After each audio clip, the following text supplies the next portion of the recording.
Скъпи приятели и почитатели на моята и на Младен Мисана поезия и на нашата обща белетристика, този път издадахме две книги с Младен Мисана, така се случи просто.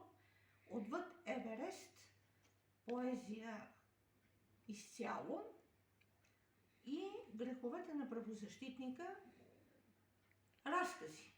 Младен Мисана има и есета. Защо се получи така и защо така Младен Мисана бързо издава стихове, са ме питали, аз искам малко да поясня. Младен Мисана има доста неиздадени стихове от социалистическо време и в същото време той твори много активно и до момента. И така имаме идея да съберем всичко, което не е издадено от тогава, като стихове, като есета, като разкази негови, да бъдат пресъздадени в това международно издателство, от което и двамата сме много доволни. Сега, Отвъд Еверест е по негово заглавие, а Греховете на правозащитника е по мое. Състои се в два раздела, и едната и другата книга, и ето как изглежда отзад на четвърта колица. Разказите, смея да кажа, са много интересни и неговите есета също и са на съвременна тематика, но аз ще ви прочита стихотворения, защото за разказите човек трябва да се глоби, да отдели повече време, докато стихотворенията по-лесно се възприемат. Дори да ме обзема пак изцяло, намирам свое време да живея. С поезия започвам изначало, в звездна нощ аз пак заспивам с нея. Чета редовно скъпите поети, така необходими за сърцето, и с пулса на изстрадани завети разбирам смисъла на битието. Едно не схващам в тази въртележка. Защо препатили се и от свои? Не го намирам само дребна грешка, а злоба по житейските завои. Създаденият да твори е име, белязано направо от небето.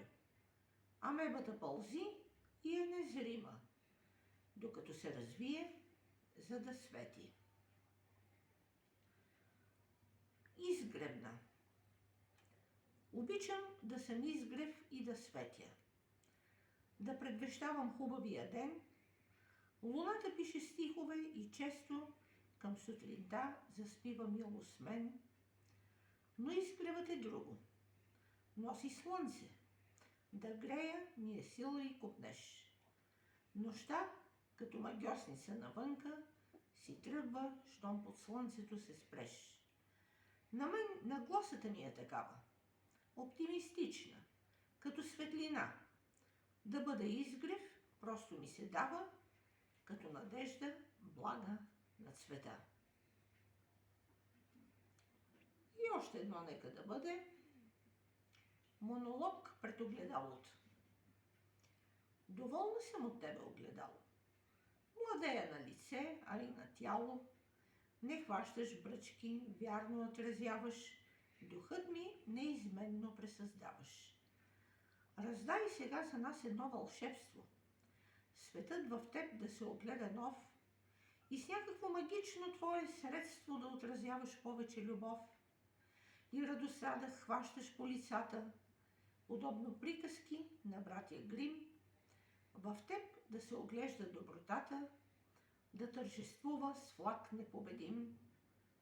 И както се намирам в моята стая, една идея малко по-добра, красиво отразен от теб без края, да бъде само мир и светлина. Да видим сега за Младен какво ще намеря аз. Тайната. Младеново стихотворение. Пленен от плитчините, аз нагазвам водите им едва мълвящи. Ела, от миналото си прегазен, ще те загърнем с топло настояще. Повярвах им, за сетен път повярвах, надеждите умират предпоследни. Дълбочината никога не може да е стряха, дъхът и винаги остава леден, но тя носител е на дивна тайна и тази тайна цял живот преследвам. Дори и в бъдещето си окаяно, в глада на тайната неистово ще чезна. За тайната бих жертвал всичко свято. Родина, майка, любовта и ближни. Без тайна са мечтите не крилати. И смиват се изтеклите години. Дори над Бог се извисява тази тайна. И сянката й е могъщата вселена. Тя няма общо с нищо знайно и с радостта от клонките зелени. Да видим сега едно друго. Кажи ми, ветре, що е самота? От Младен Мисана. Кажи ми, ветре, що е самота? Аз зная, че си винаги самотен. Докосваш всяко кътче на света, но пак оставаш си съвсем сиротен. С къмшик пришпорил яростни вълни, на гребените им неистово пътуваш. Завърнал се от непознатите земи, в пространството килия ти лудуваш и в ризоусмирителна тишина изгубваш сетната надежда за утеха. Подобно вълк дошъл от мрачина и воя си превърнал в лунно ехо. Кажи ми, ветре, що е самота?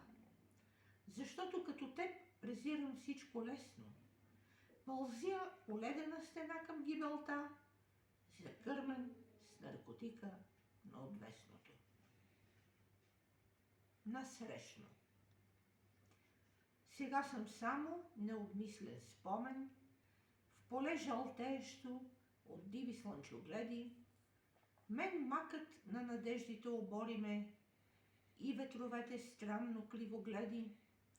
Насрещно движа се в другата реалност, два образа за миг в един съвпадат, а после почва дългото им странстване, след залеза белязан с вечен запад. Ти идваш неповикана и тиха, след жаждата с напуканите устни. Дали си сън, а аз съм лунатика, за щастието в пропаста въжето спуснал. Росица Купукова, Младен Мисана, отвъд Еверест лирика и Греховете на правозащитника белетлистика. До следващата пролет, която наближава, ще имаме пак книга с стихове и разкази, двамата заедно.